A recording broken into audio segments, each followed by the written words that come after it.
Good morning, everyone. It's good to see everyone here this morning.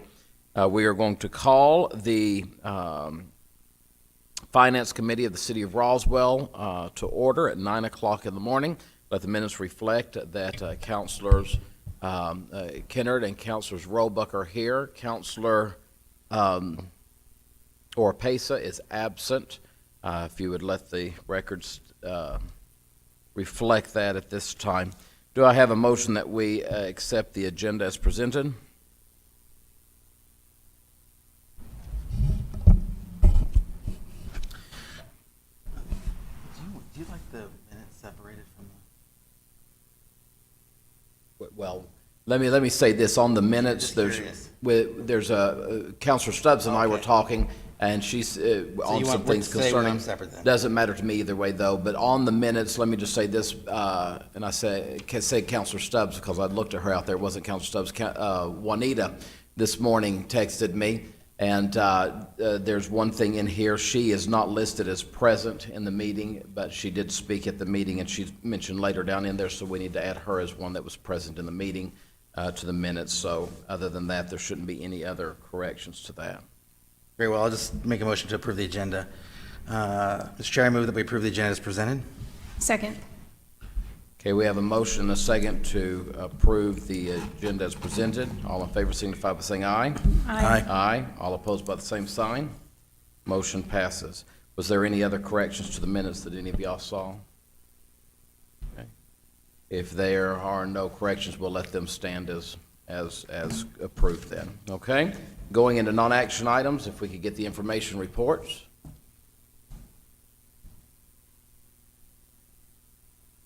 Morning, Chair, committee members. Got it. All right. So just real briefly, just a quick update as we always do with the GRT report. This month, our actual collected was 3.2. Very surprising compared to what we were anticipating, and what we have been anticipating over this fiscal year, but good that we received 3.2 versus what we anticipated budgeted at 2.6. So we had an increase of $635,000. That's the variance there.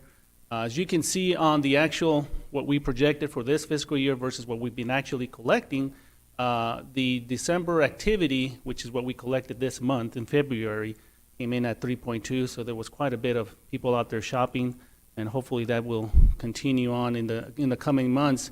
Again, it's been difficult to track what the actual impact has been to COVID, but all in all has been positive for us because we've been able to kind of build on the reserve for our budget coming into the next fiscal year. This is just a real quick overview of what we anticipate the budget calendar is going to be for this coming fiscal year 22. Right now, the departments are working and submitting their operating expenses. They have till tomorrow to submit their budgets. HR is working on the personnel side, and then starting next week, we'll start pulling all of that information together so that we can in turn start seeing what the true picture is. But as you can see, some of the highlighted items there are just key dates of meetings, whether it's with the committee members or the department heads, and then eventually when it will go before the council for approval in the preliminary, which will be in May, and then we'll also approve a final budget, which will be in July. That's just a very brief overview of those items, and some of the things that will be coming up to the Finance Committee in the future, of course, will be an ongoing just Tyler update. We will give the monthly budget adjustments. The fiscal year 20 audit, that is still in review by the state auditor, so until they release it, they won't be able to schedule a presentation for the Finance Committee and the Council. And we'll have the third DFA quarterly report, and of course, part of the budget process will be the process for the capital project list as well. Now we'll turn it over to Stephanie.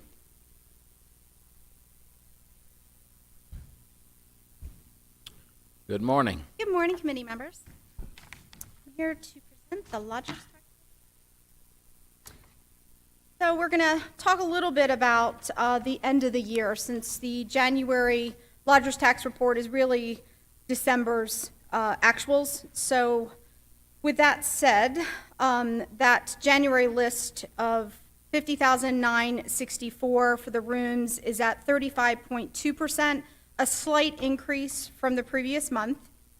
And then on the revenue collection, 63,545, a little bit decreased, but that's also because we don't have as many room nights, so that kind of correlates there.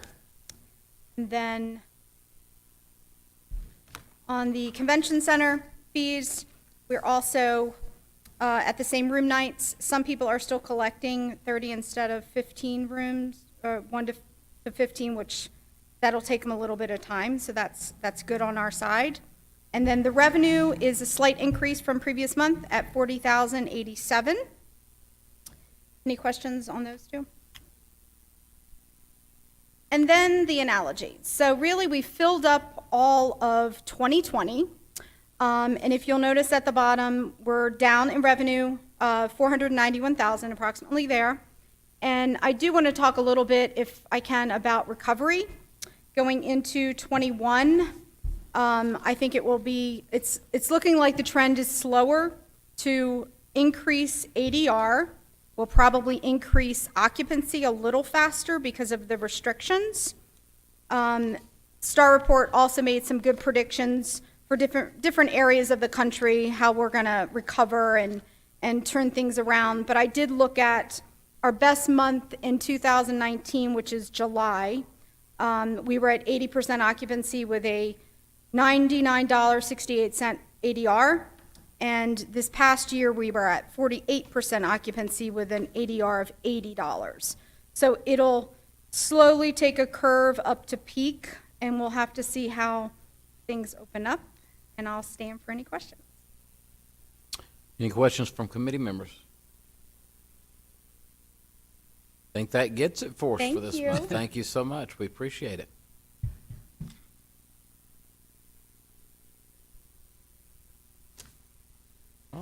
Said everything concerning those. Now we're going to go straight forward into, let me welcome Judge Seske here to present his fiscal year 2022 municipal court budget. Welcome. Hi, good morning. Thank you so much for having me today.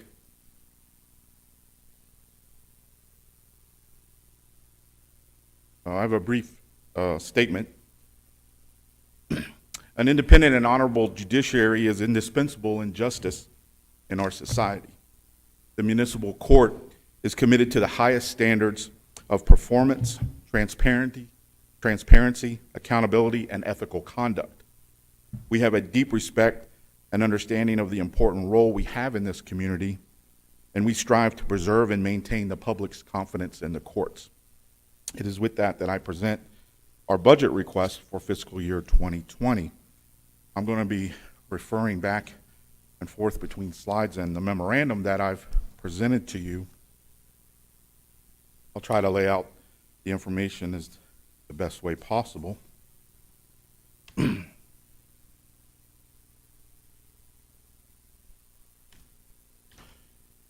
We're presenting a budget that is an overall reduction of 5% from the previous year's numbers. We get to that number by suggesting a proposal to differentiate cost that the court has responsibility for versus what we feel the executive branch of government has responsibility for. We've had some good discussions with the city manager. We have a really good understanding of where we need to land with sorting that out.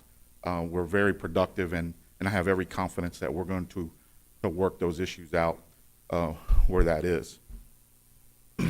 The court budget can be broken down into 4 categories. Is it a little error? Okay, excellent. So there are salary and benefits, court operations, facilities and buildings, and corrections. And I'll touch on each of those. So in the salary and benefits arena, the projected ask is for funding to cover the salaries and benefit cost. We do estimate the same as the city proposal of the 2% step increases and the 1.3% recommendation for the cost of living. We do also propose a grade and step adjustment recommended for the court administrator.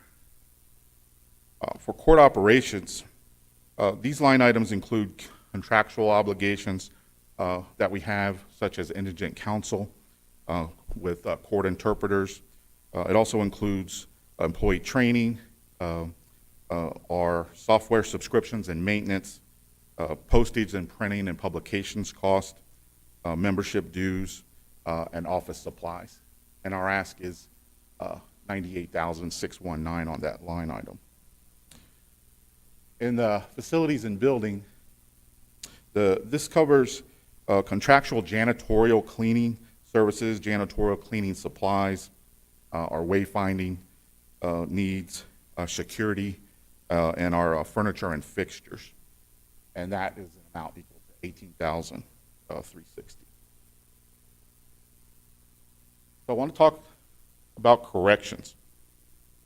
So the cost of our needs for corrections, historically, the city has provided us approximately $600,000 in funding, and that funding covers costs to house municipal prisoners. There's some funding in that funding source. That's a special revenue fund.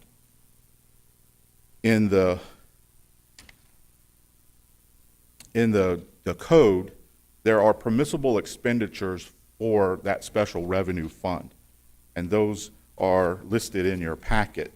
They're under Chapter 35, so you did get a copy of that. That is specifically what the court can use that for are to cover defendants' housing cost, to pay the cost to transport them to the jail. It can also pay for the cost of electronic monitoring, and then it can also be used to provide inpatient treatment or substance abuse programs in conjunction with alternative sentencing. So there's room there because we haven't historically used all of that amount. But what I would caution is any consideration of a reduction of those corrections monies. I would like to have some careful thought and conversation about how that might impact us. And as you're aware, it's very unpredictable what our costs will be. We judge each case on its individual merits at the time that it occurs. We really can't predict how many people are going to go to jail or need these particular services of house arrest. So they're very fluid and flexible, but we do have some history of not using all of those funds, and I believe that last year we didn't use approximately $188,000 of that amount. So I would like to propose that we should consider a reduction of what that amount funds, and perhaps, but I would like to have some more specific discussions about that for those reasons. So I'd like to talk about the revenue side of where the court gets its monies from. So we do collect money for fines and fees. Fees are mandated by legislation. We're required to collect $29 court cost for each of the filings that occur. The $29 breaks down, $20 of that money is required to be deposited into the special revenue fund, $6 is transmitted to the state for court automation, and $3 is transmitted to judicial education. The city realizes fees from probation fees that may be charged, and then also we recover house arrest fees. So when we do place persons on ankle monitors, we do charge them a fee for that service, and we do collect that. We're also required to obtain substance abuse fees for certain charges, specifically charges of possession of marijuana. It's mandated that a $75 fee be collected, and that gets transmitted to the state as well.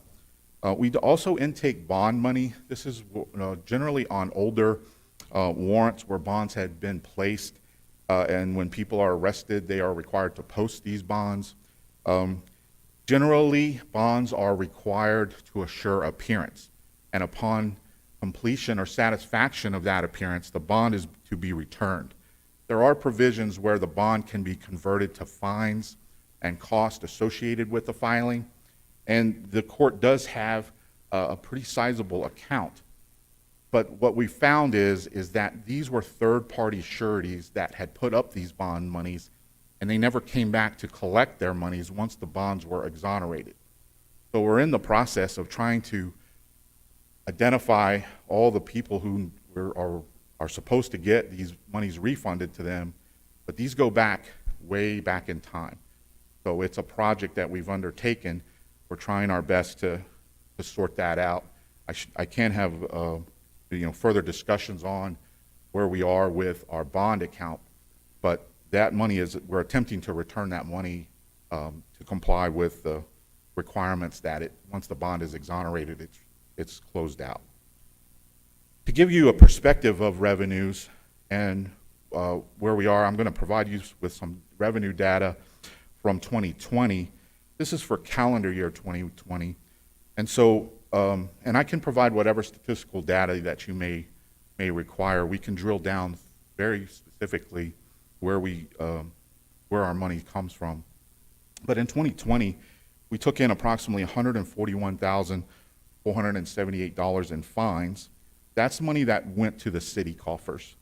The corrections fees, the court automation fees, and the judicial education fees in 2020, approximately $65,846 went to the corrections fee, $19,000 was transmitted to the state, and $10,000 was transmitted for judicial education. In 2020, there were $708 in fees collected for probation fees, and we did recover $6,101 in ankle monitor or house arrest fees that were applied to defendants. Substance abuse fees totaled $4,060, and then we took in approximately $4,278 in bond money. That's the sources of our revenue, to give you a snapshot of how we get our money. In your packets, I provided you with an example of a filing that we do every month. This is per statute under Chapter 35. We're required by the 10th of the month to report remittances of all revenues that were collected by the courts. So in your packet, we did provide you with a complete submission. It's exactly what the city would receive from us, and we do our best to get it in before our due date. But what you're looking at in your packet is for our submission from January, and you can see the detail that it has in it, and it identifies every defendant, every revenue source, every transaction, and then it also shows you our deposits that we put aside, and then I've actually included a copy of our check submission to the city. But this is the packet that we provide monthly by state law. I want to talk about some other sources. We do have reimbursement. We can apply for certain reimbursements through court automation. I just signed off this year a few weeks ago, and we were reimbursed $17,000 for court automation. So that's money that came directly back as a result of an expenditure. So we do realize some reimbursement possibilities for some of our expenditures. Now the state, this is managed by the Administrative Office of the Courts. They do caution that the money is available as it's there. It's the monies that all courts provide monies to these funds. If the money runs out, then they obviously limit the things they can reimburse for. But we've been made aware there are many things that we can apply for reimbursement for our operating expenses, and we're going to be looking at every opportunity to apply for those reimbursements where it's applicable. But the money is just not guaranteed to be there. But in this year, we did realize a reimbursement of that amount.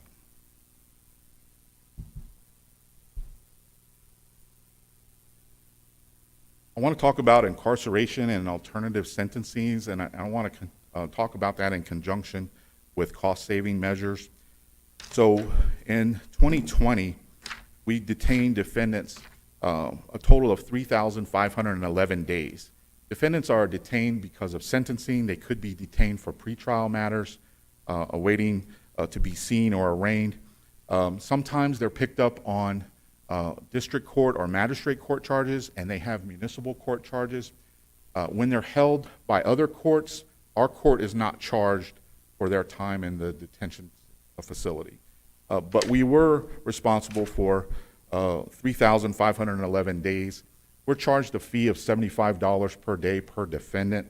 Our cost for detention in 2020 was $263,355. That's what we were charged for. So what you'll notice in my numbers that I provided you, the city does supplement a healthy chunk into the corrections fund to cover those costs. There are some measurable results, and in my memorandum that I've provided you, I do show you where we're doing a bulk of our work. We do have 2 compliance officers full-time. They manage a tremendous caseload.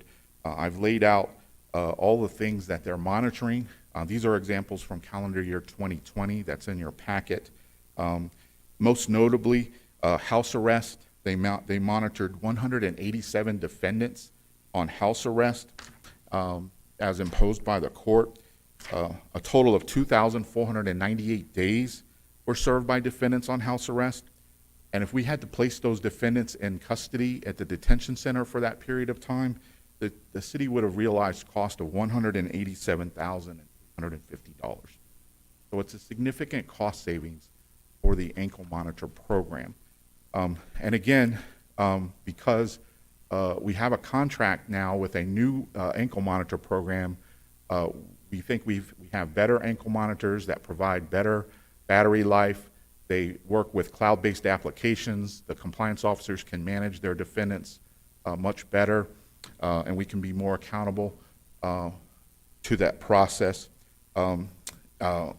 We're definitely, and with the ability to charge a fee, we're reducing that overall cost to the city.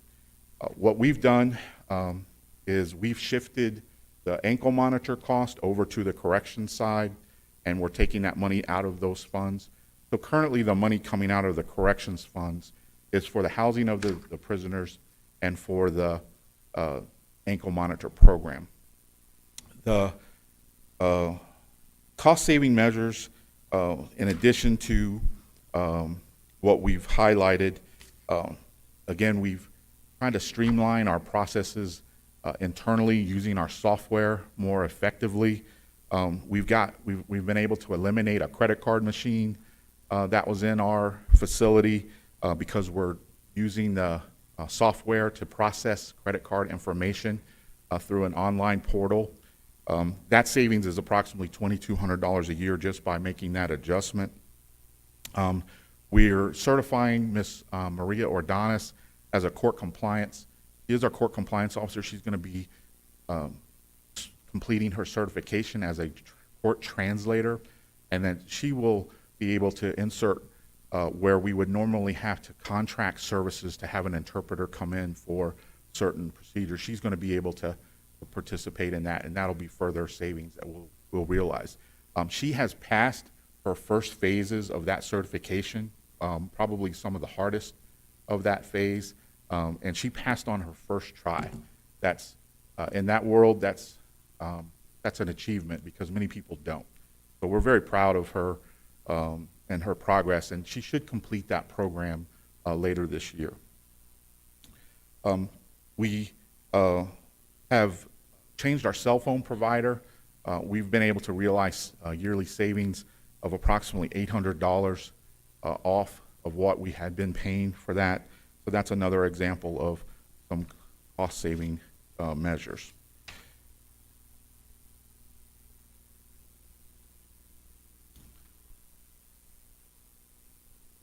I think I've pretty much covered and given you the best snapshot that I could. I do want to specifically talk about the Excel spreadsheet that's in front of you, that's a worksheet that the court used. It was provided by city staff, and we're thankful for that information. We're working with the city manager on how this is going to look in the future, and again, with our proposed changes, you may see things just adjusted a little bit differently going forward. We also note that we've been made aware that our previous year or this year's salary and full-time salaries number does not include a 4% reduction for the furlough, or it includes a 4% reduction for the furloughs. Since that has been rescinded, that money has not been added back in. I'm not sure where we'll land with that process, but that when you're seeing 12% number for an increase, it's really more like 8. But that's the reason for those types of numbers. So I will stand for questions. I would like to participate in any way for questions, or if you need me to come in and give you more detail on exactly what we're asking to spend the money on, we're happy to provide that. Again, I'm very grateful to the city staff for working with the court and trying to sort out all of this. And I'd also like to thank my staff. They do a tremendous job, and I'm very proud of the work that we're doing and all the things that we're accomplishing as a court. I can't thank them enough. They really do a tremendous job, and I really would like to especially acknowledge Court Administrator Belinda Franco. She works tirelessly, keeping us in line and making us move forward, and I'm very appreciative of her efforts. So I'll conclude at this time. Do we have any questions from committee members at this time? Okay, Councilor Roebuck. Judge, thank you so much for coming and sharing. We appreciate you the time you put to put together this report. And I think there's always a dance between judiciary and the other branches of government. We appreciate doing the dance with you. And also, I think for so many citizens, the court's one of those things that we never think about until we have to. So hopefully we don't have to. But it is one of those things that I think in some ways a lot of us were glad we don't have to think about it. We know that it's there. We know that it's helping serve the community and providing its function and keeping law and order, as well as helping us grow as a community and become a better community. I certainly appreciate your leadership in really digging into the budgeting side of things. Obviously, it's not the main part of your job. But it's something that it's an attitude that that I think we're really working to spread throughout the whole city, and it's happening in a lot of places now. Where are we looking carefully at our numbers? How can we save $1,000 here, $1,000 there? And in one way, in the grand scheme of things, you can look at it two ways. You can say it's not much, but if everybody does that, it adds up quite a bit of savings. And I appreciate your thoroughness in making sure that you're spending the community's tax dollars in a thoughtful way. I yield. Thank you, sir. Okay. Any questions, comments? I have a few questions. They may be, I don't know if they're going to be more for you or more for Mr. Fuentes to answer, just to help me understand. On the budget for fiscal year 2021 versus 2022, there are a lot of areas, from 2021 and 2022, that where it's gone from 12,000 or 20,000 to zero spending in, and but it looks like areas that they're still going to have to be spending from. So I'm trying to just better understand that process. For instance, the M&R building or the M&R damage claims, the telephones, workman's comp. These areas, they seem to be in the 22 proposed, zeroed out. Is that coming from our general account in another way, or how is that being proposed? Well, I'll take a shot at it. Okay. That's what we're working out with the city manager. We're trying to kind of solve this problem where it lands. We totally understand that these costs are attributed to the court. It's just a matter of who manages them and who supervises them. And the court's position is that we should really supervise things that I can supervise and that I have responsibility for, and we should have an agreement with the city side to say, hey, we're going to place money attributed to the court in the budget, but we're going to be managing and in control of that because it makes the most sense. This is where your copiers and your leases and your desktop accessories and things that are supplied by IT and the internet, all those things can certainly, they're already in place. There's no need to try to not keep those in place. It's just a matter of what I'm responsible for. And what I've presented you is a budget of numbers that I'm responsible for, and we're just trying to work out the differences of who was responsible for what. Now, I don't want to speak for Mr. Fuentes or Eb, but we're having these discussions trying to sort that out. That's what I referenced. Okay. And Mr. Chair, just the only thing I would add is, so those line items that you kind of pointed out, so the total of those line items, all of those expenses associated with the court, we have not discussed yet, at least as we develop the budget, where those expenses are going to go, and is financially and also how we track things and how we report things. That will be part of the discussion. Does it make even sense to move them out? But that will be part of the longer conversation. But right now, they've just been somewhere expected to be covered somewhere else. So I just think, just for clarification for the entire committee, is that though it shows a 5% decrease, it's a 5% decrease upon what you're going to be handling. It's actually an increase in the budget because there's another $78,500 that's not accounted for that's still going to have to be paid from somewhere. So I just think that's something, as the Finance Committee moves forward and as we move forward with budget presentations for or considerations for 2022 for the entire city, this $78,000 is not going away. It's just going to need to come from some in a different fashion. And ultimately, so I just want at to the make end, sure to recognize it may that. still come under our Right. budget Right. thing, but we would have an agreement that, hey, I'm not going to touch their money. There's no expectation that I can, Right. I'm in control of that money. Right. So I do agree with you, sir. Sure. The cost is there. It's not going to go away. It's just a matter of kind of where it lands and what we work out with that. My other question was on you mentioned the bond account. That was something I wasn't as overly familiar with. Is that currently underneath our general account, or where's that? That's that a money's court being- account. That's managed by the court. Okay. And we're responsible for that.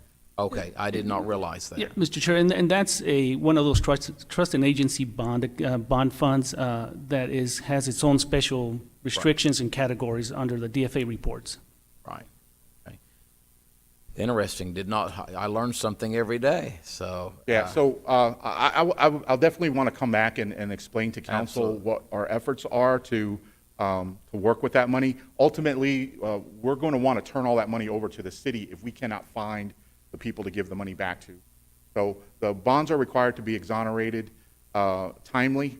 Can't explain why they weren't. I can only explain what we're addressing it, and we're trying to move forward on it. Okay. I guess the only other question I have is corrections. As I look, on corrections itself, because I don't see within here a line item on corrections itself. Where does that come from in the eventuals?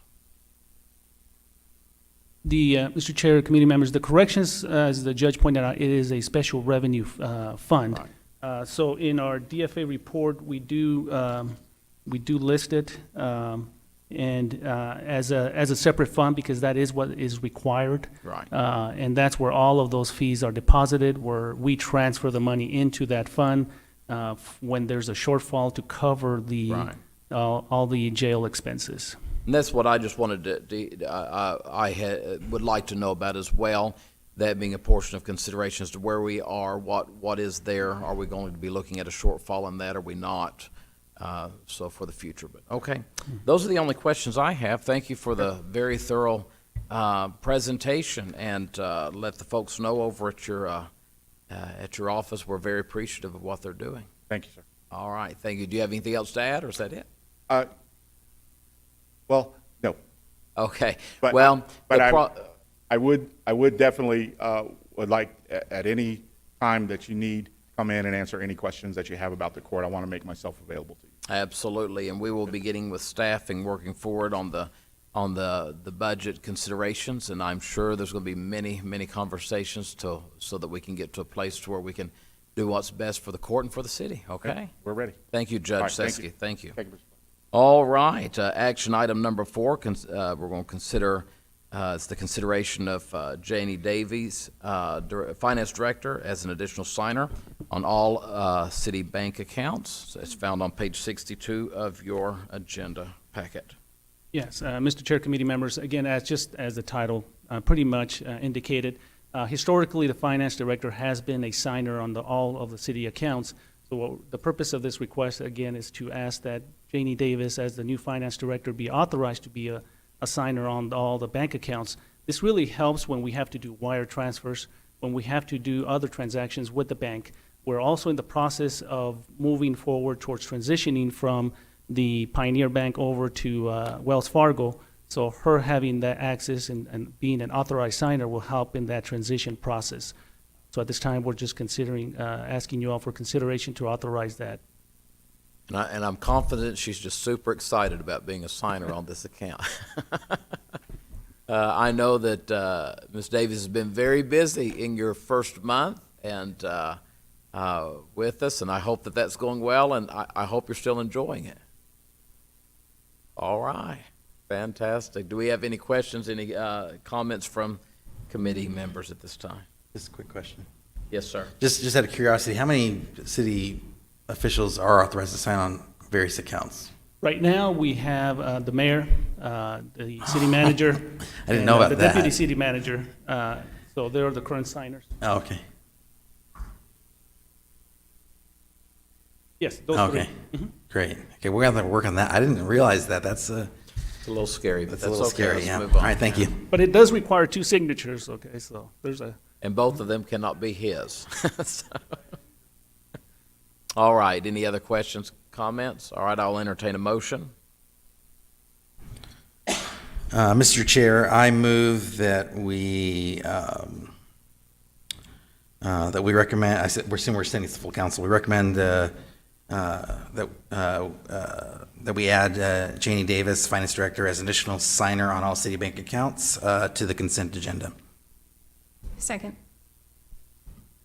All right, we have a motion and a second to send to the consent agenda the approval consideration to full council for Janie Davies, Finance Director, to be added as an additional signer on all city bank accounts. Any other discussion? All in favor signify by saying aye. Aye. All opposed, same sign. Motion passes. All right, moving to the next, considering the approval of the resolution to amend fiscal year ending June 30, 2021. Good morning, Mr. Chair and committee. This is our regular monthly budget adjustment.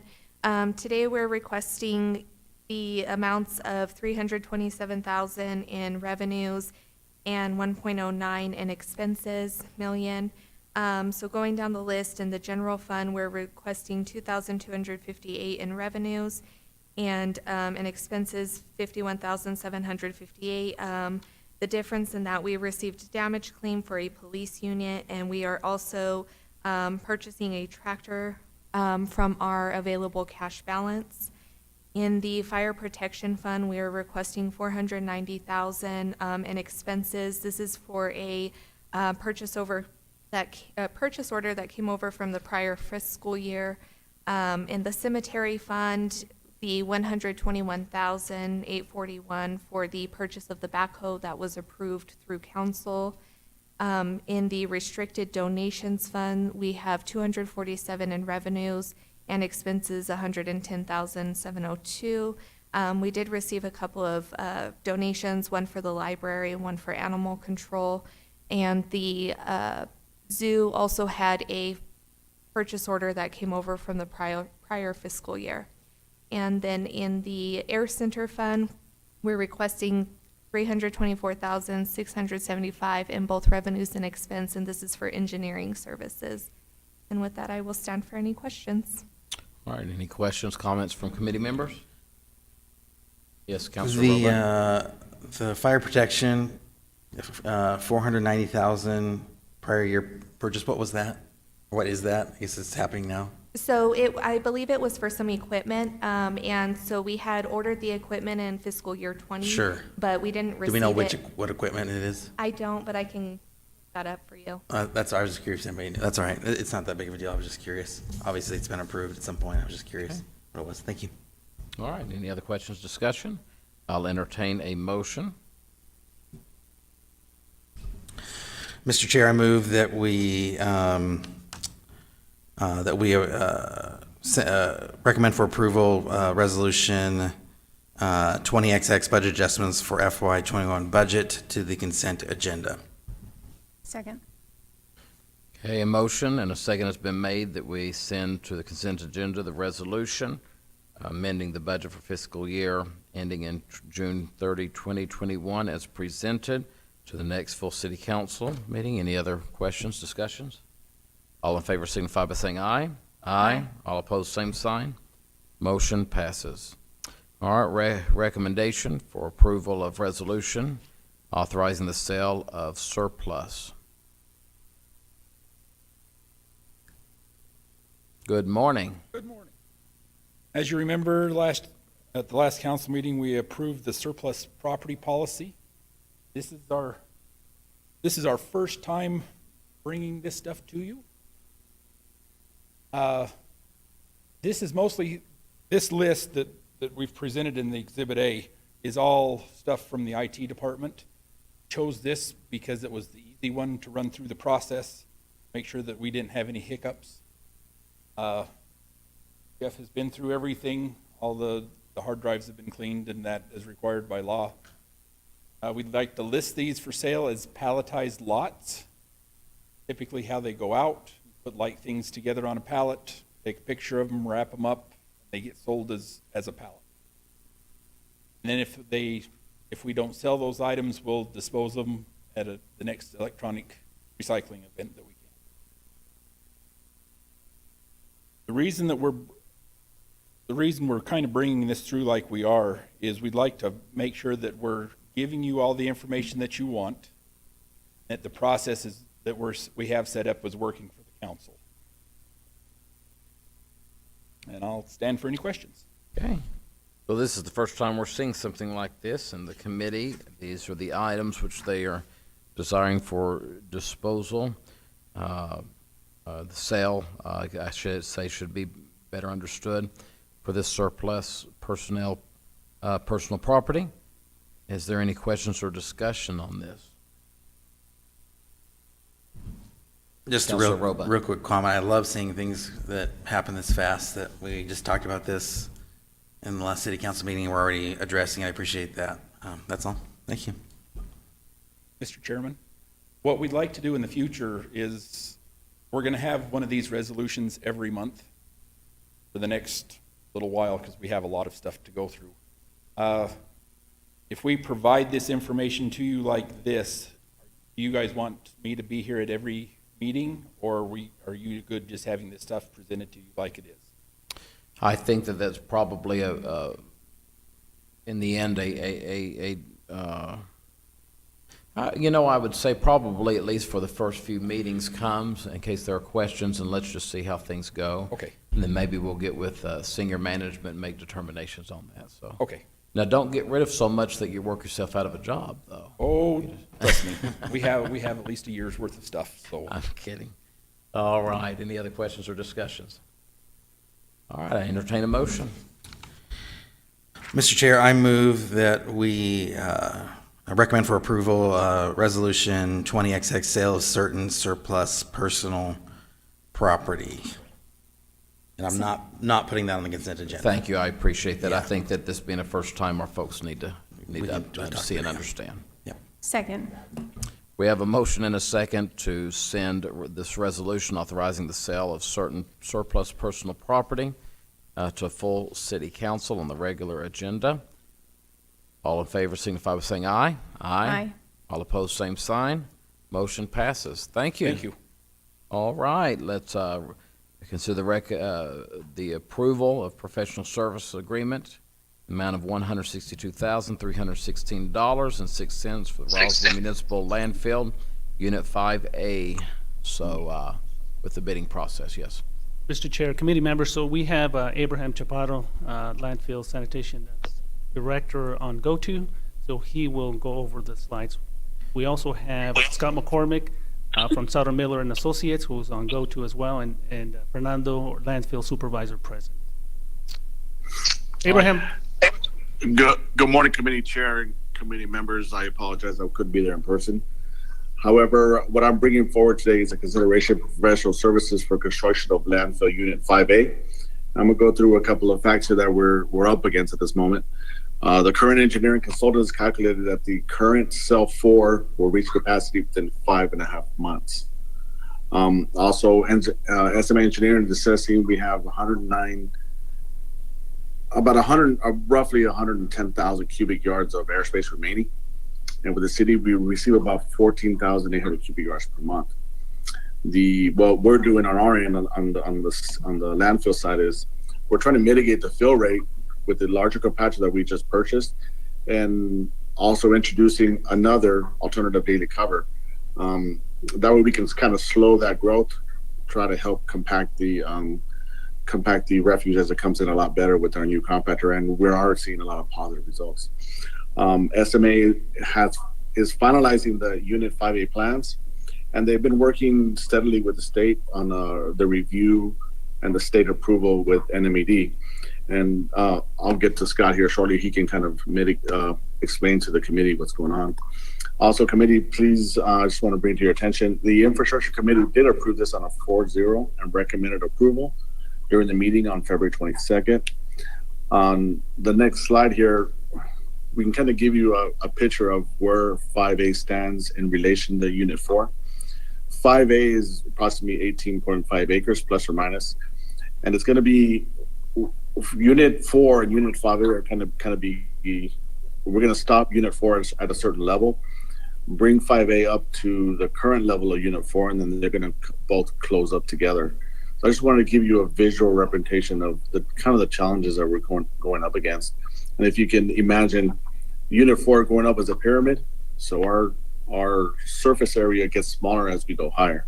So that's kind of where we have some concerns right now. My next slide, you can kind of see the engineering diagram of Unit 4. Unit 5 is a large area, but we've cut it into 2 different sections, so we're just going to focus on Unit 5A at this time. Also, here's a picture facing south. On the right-hand side, you can kind of see the compactors on top of the hill, kind of see where it's growing. It's actually moving a lot faster than we thought.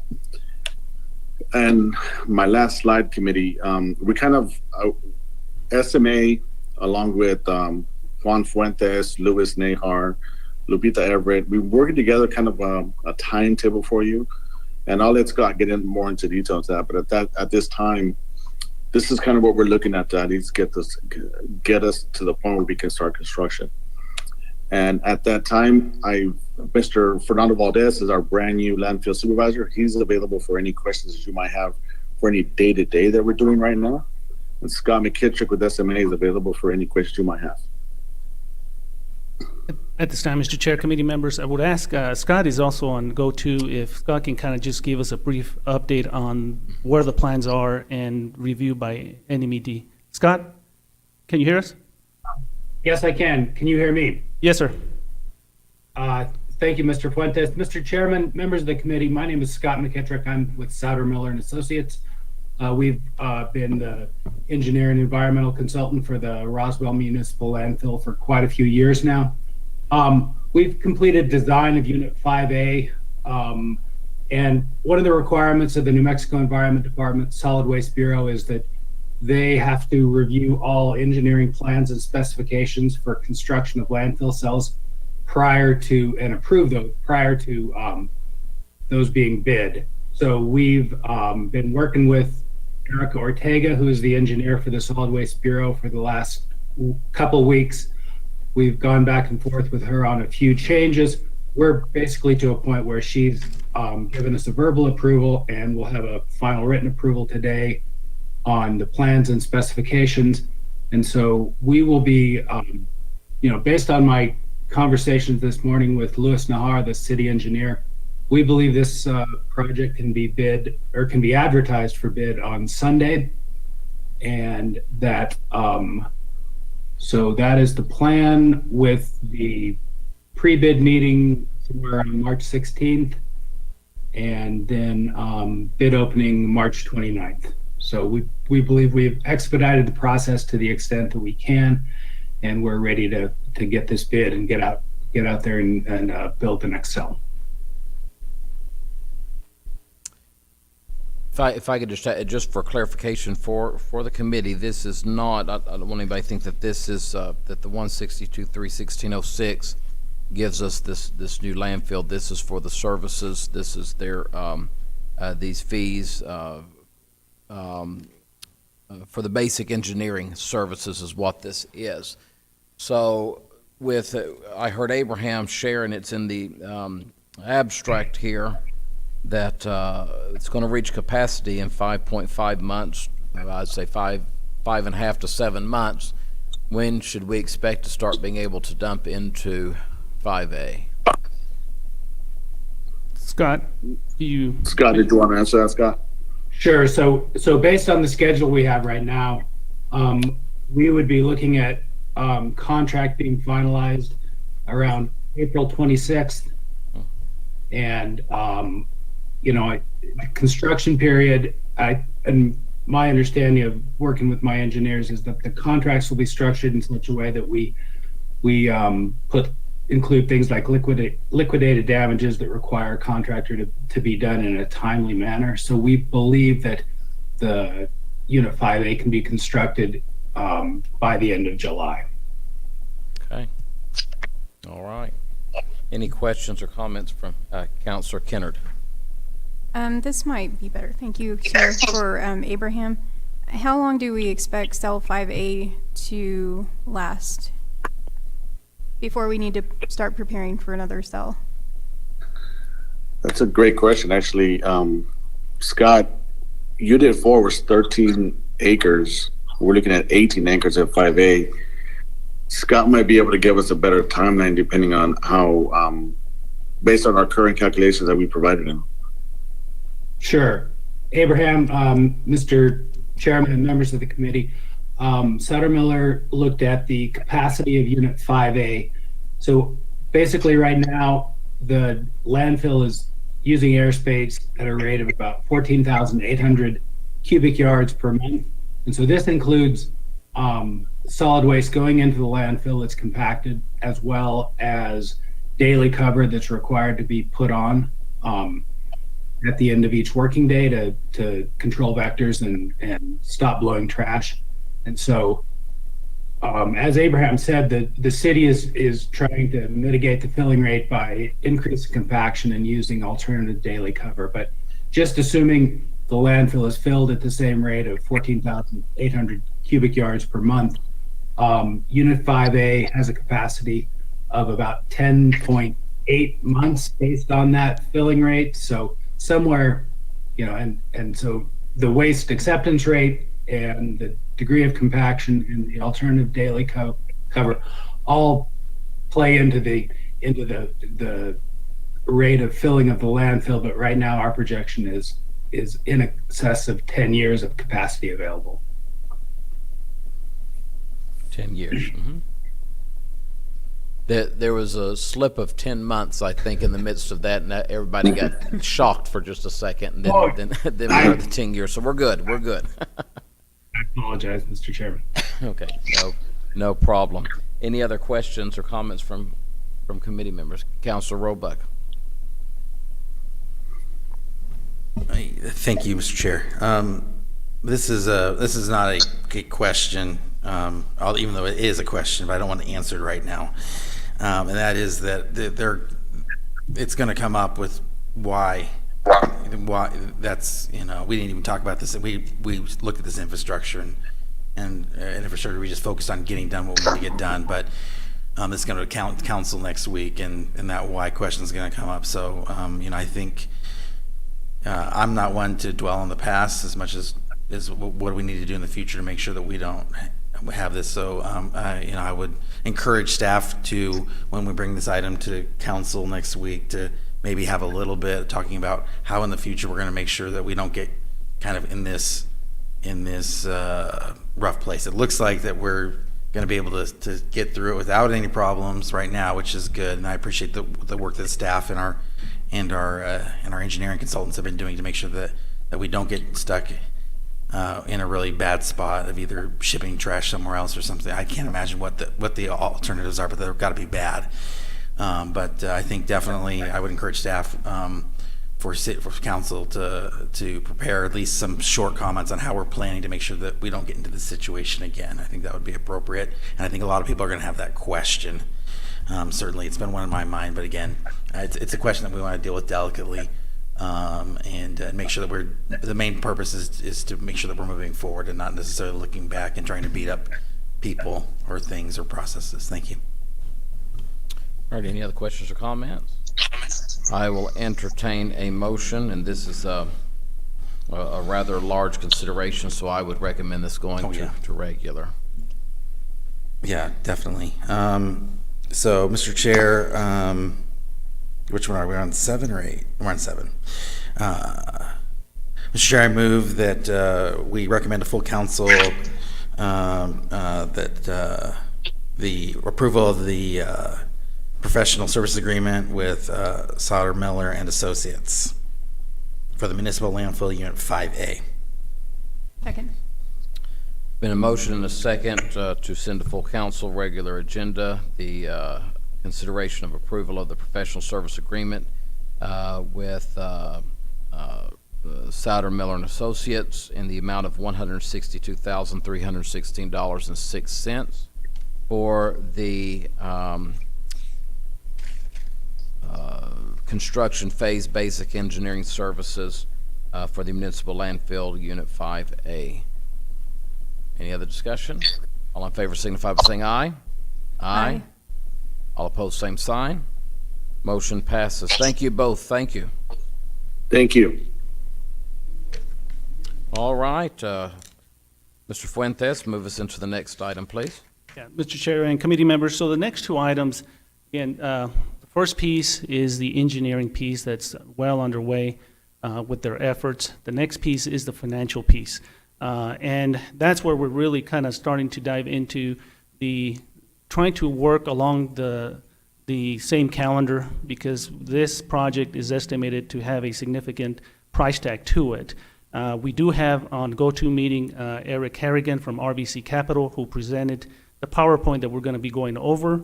But I just kind of want to give you all a little bit of some of the different pieces that we're dealing with, because it's, as you all may recall, prior to this item being presented to infrastructure and, of course, to you all, we were planning on how do we reimburse the solid waste fund, because we purchased this 1.2 million compactor that has not come out of, we haven't paid the check yet, but we already have a compactor and it's doing the job that we need at the landfill.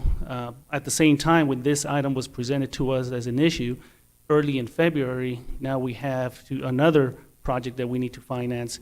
And so what you have before you right now is a resolution, obviously, that is taking into account the prior action that council approved of the 1.2 for the compactor and this new proposed project. So at this time, I would like to kind of just turn it over to Eric Harrigan, who will kind of go over just some general information on what we're requesting as financial assistance from New Mexico Finance Authority. Eric, are you online? I am. Can you hear me? I can hear you, and if you want to go ahead and I'll flip through the slides, just let me know when you want to go ahead and get started. Okay. Great. I'm ready. So you can go ahead and go on to page 2, which says Series 2021 Solid Waste Bonds. So this is an update to what we provided kind of earlier in the year to the city when it was contemplating just financing the solid waste compactor or reimbursing the city for the purchase of that. And we have updated to include $3.3 million for the new solid waste landfill cell, which was talked about the previous agenda item. And so we provided an estimate of the annual debt service payments and that the city can consider placing this with the New Mexico Finance Authority. It'll provide the lowest all-in cost to the city. And for purposes of the solid waste compactor, we've assumed a 10-year repayment period, and then for the solid waste, because it's a relatively long-term asset, we assumed a 20-year on this scenario. We have another scenario which we'll talk about, it actually shortening the debt on the landfill. And we assumed NMFA rates plus 35 basis points. And so you can kind of see what the annual debt service associated with the compactor and with the landfill is. For a 10-year borrowing for the compactor, you're looking at about $150,000.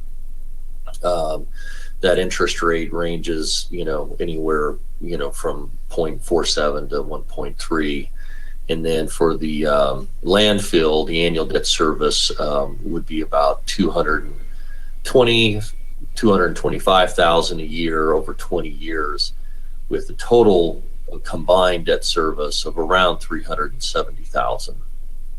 And that's, again, like I said, that's current interest rates with a little bit of buffer, because we have seen interest rates start to tick up because of some concern regarding inflation coming back into the market.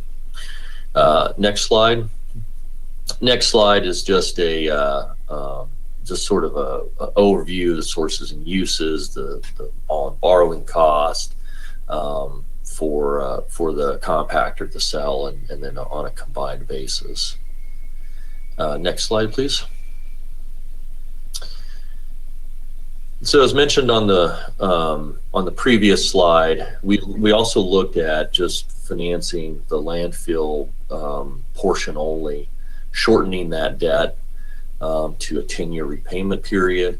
That is going to reduce the interest that the city would pay over the life. It's going to reduce the interest rate, but it will increase the annual debt service. So looking at just the landfill alone, the annual debt service with a 10-year borrowing will be about just a little bit less than $400,000 a year. Again, we have provided a little bit of buffer. If the bonds are priced today, it might be a little bit lower, but we want to make sure that we're conservative on our interest rate assumptions. And the interest drops from about $890,000 in total to about $205,000. So a pretty significant difference in the interest cost by shortening that debt up. And to the extent that the city can, feel comfortable with those debt service payments, it would certainly be recommended.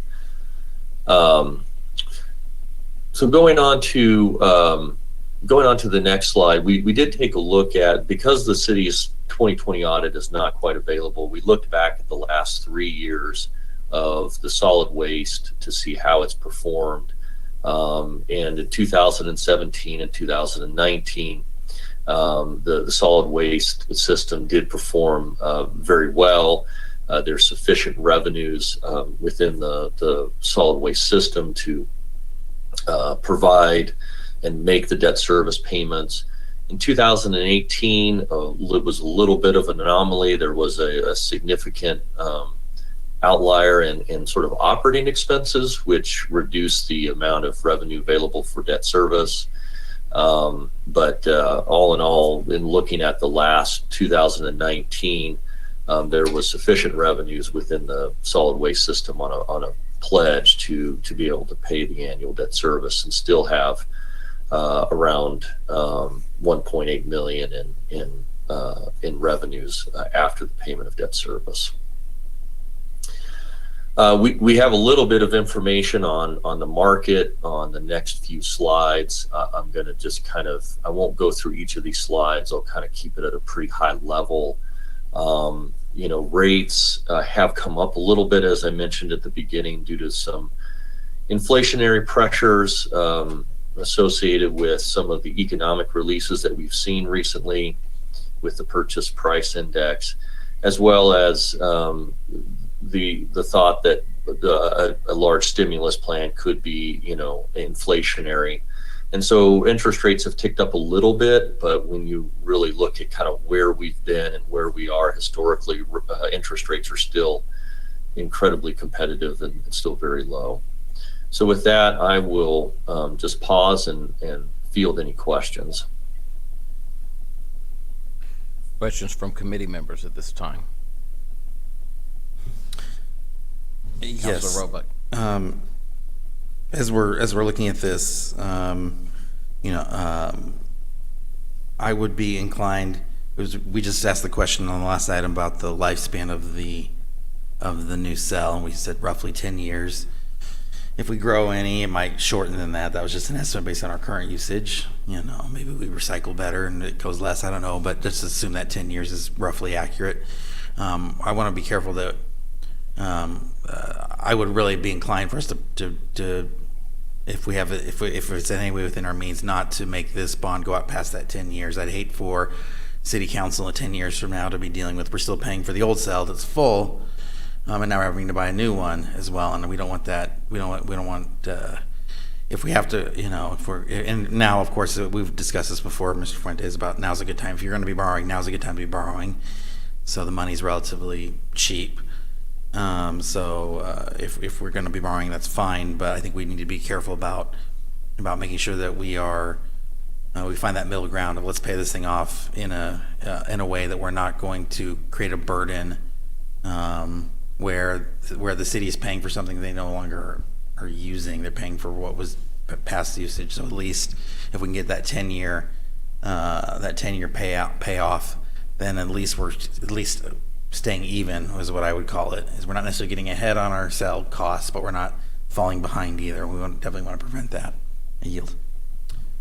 Could you pull back to the slide? There was one of them that had just the solid waste on the. Come back to that one once again, where you were. This one? Forward. Okay. That right there is with the 10-year final maturity, but that does not include the compactor. So go to the one that adds the compactor to it as well. Okay.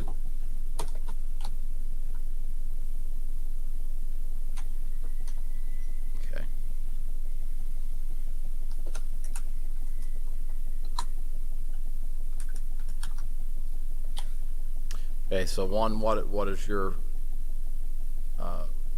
the city's final recommendation to us? And Mr. Chair, committee members, and I want to, kind of just, follow up on your statement about the term. And I think this is one of the things that Janie also recommended, I think because of the expected life of the asset of being only 10 years, or historically, we might have taken out a loan for a 20-year because of the annual debt service payment being lower. This is something I want to kind of commend Janie for suggesting, we might just consider a lower pay. So it follows in line with what you're stating, you're recommending. A recommendation, of course, is, because of the only the limited amount of cash that we have on hand, we do recommend moving forward with the authorization to submit the application to the New Mexico Finance Authority. We can afford the compactor at the 1.2. However, for this project, for the cell, we would like to proceed forward with the loan from New Mexico Finance Authority. But that would be up to the Finance Committee if you all wish to make that recommendation, where we only cover one but not the other. The cell will recommend as a loan. Councilor Kennard. So the compactor would be paid for, with cash or, and then we would do the loan for the cell, right? That is correct. Okay. Sure. Yes, Councilor Roebuck. Thank you. So is this a change? Because were we originally talking about financing the compactor? That is correct. And I guess what I'm making as an option recommendation, Sure. Right now, because originally we were going after the compactor. Right. And the council authorized us that option. we have the option at this point in time, if we can proceed forward with both, or we can proceed forward only with one. And again, as. But we can't proceed forward with both on a 10-year note.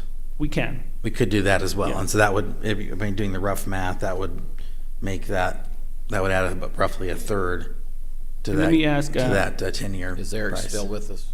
Eric, are you still, did you hear the question? If it was for both for a 10-year, both the compactor and the cell, what would be the estimated debt service payment? About $550,000 a year.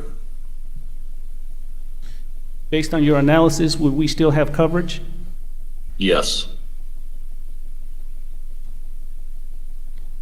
So I guess I would sure like more guidance from staff as well, but certainly if that's within our means, maybe that's a great way to split the difference so that we can keep cash on hand for any kind of upcoming issues that might come up, but then these things can pay them off. But it's more aggressive to get those paid off so that they're not burdening us, for 1 decade instead of 2. So I guess my question would be that if the council recommended that, or we decide to go that direction, does staff see any problem with that, or is it more preferred to just buy the compactor out right now?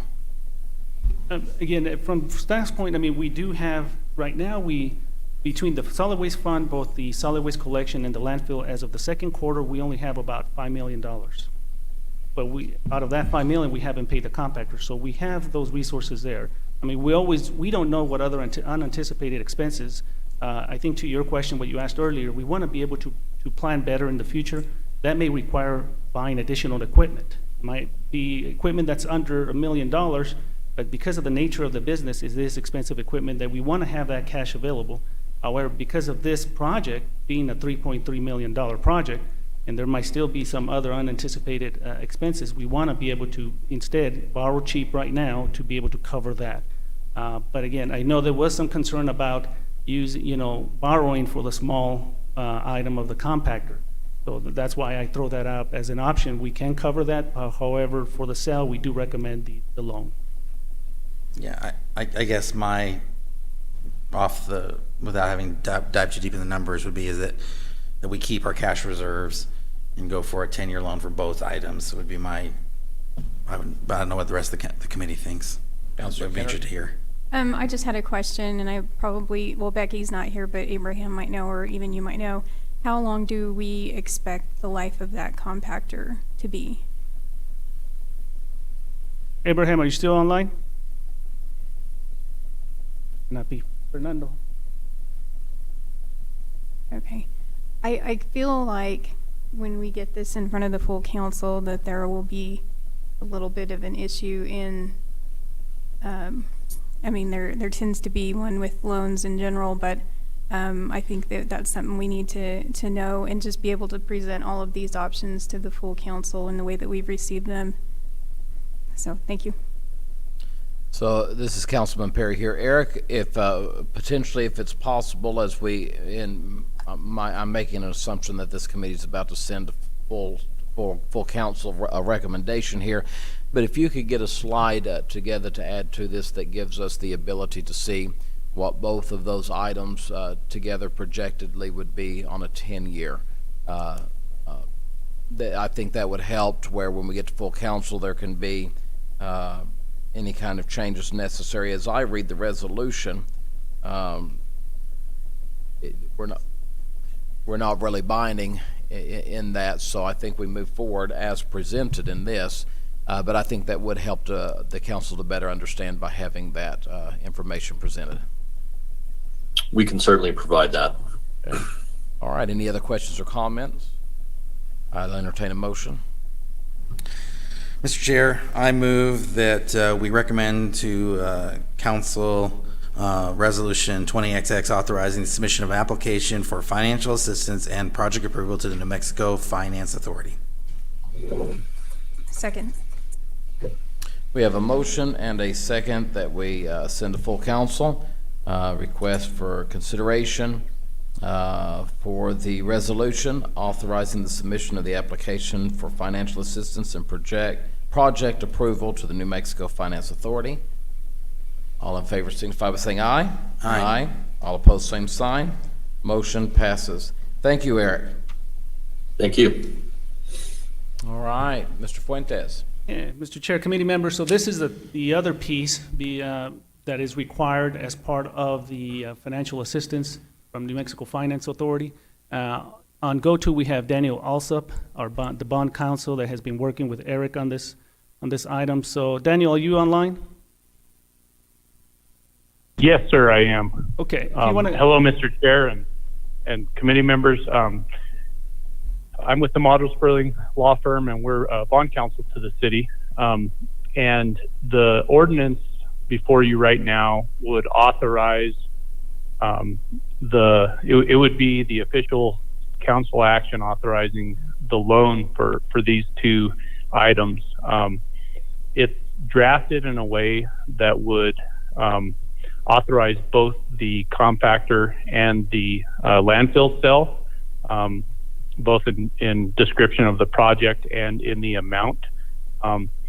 But if at full council, the council would rather do just one project, then the ordinance would allow that, and we can. It's easier to ratchet down than it is to ratchet up. So that could be dropped. The compactor could be dropped if necessary. In terms of timing, we're looking at introduction of this ordinance if this committee is inclined to recommend approval of the ordinance to the council. Introduction at the March 11th council meeting. And that would be the date that the NMFA resolution that was just considered would be adopted by the council or considered by the council. We're looking at a March 25th New Mexico Finance Authority board meeting, and then consideration of adoption of the ordinance by the full council at the April 8th meeting, and closing on the loan, at which point the funds would be available on May 14th. The ordinance is a standard form of ordinance for loans of this type with the New Mexico Finance Authority. It would pledge net system revenues of the city's solid waste system. So there are there's no GRT or any other funds pledged to payment of the loan. And with that, I'm happy to elaborate on any of that or the timing or the process and to answer any questions. All right. Any questions or comments from committee members? No. All right, straightforward. Anything you'd like to add to that, Mr. Fuentes? No, Mr. Chair. All right, I will entertain a motion. Mr. Chair, I move that we recommend to full council consideration and publication a proposed ordinance 20XX authorizing a loan agreement with the New Mexico Finance Authority for financial assistance for equipment and project at the municipal landfill. Second. We have a motion and a second that we send to full council at this next meeting, the consideration and publication of this proposed ordinance concerning the assistance for equipment from the New Mexico Finance Authority for the project at the municipal landfill. Any other discussion? Comments? All in favor signify by saying aye. Aye. Aye. All opposed, same sign. Motion passes. Do we have any public participation signed up for today? Anyone at all? Raise your hand. Anyone? Any? Come on up. Ms. Rita Kane-Dorhofer.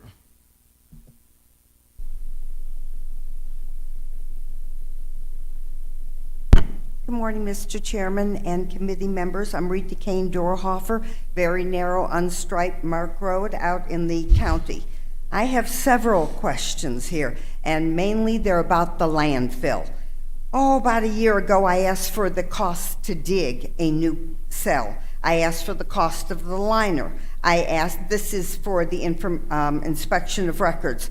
I asked for how long that it would be from the first day that the cell is used to the last day. All of these got no response. So obviously, maybe I'm asking the questions wrong. You know, this is just my 1 or 2 times that I'm asking for inspection of records. Number 2, It says here in Scott's letter, the scope of work. It is mentioned in the letter for 162316.06. There is no scope of work that was attached to that, so I'm going to ask for that. Also, it would be very helpful, maybe I'm the only one that cares about these PowerPoints, but the last PowerPoint I got was from the city manager, Joe Nebb, when he did the PowerPoint.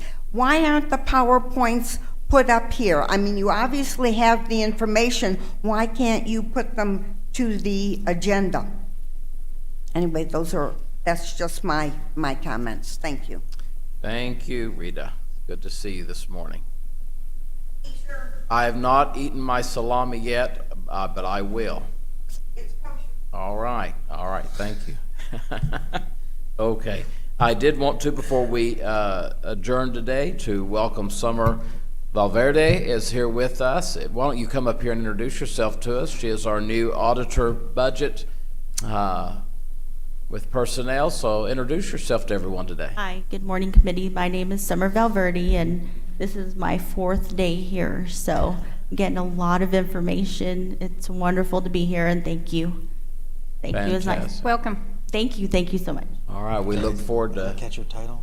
Yeah, she is with audit. She's with audit and budget. So Okay. yes, so we're looking forward to working with her. She's got some great experience, and we look forward to her bringing that to us and seeing what we can do as a team. All right. There's nothing else that I know of that comes to us. We have no one on GoToMeeting desiring to talk. All right. Well, we are going to consider this meeting adjourned at 10:21. Have a great day.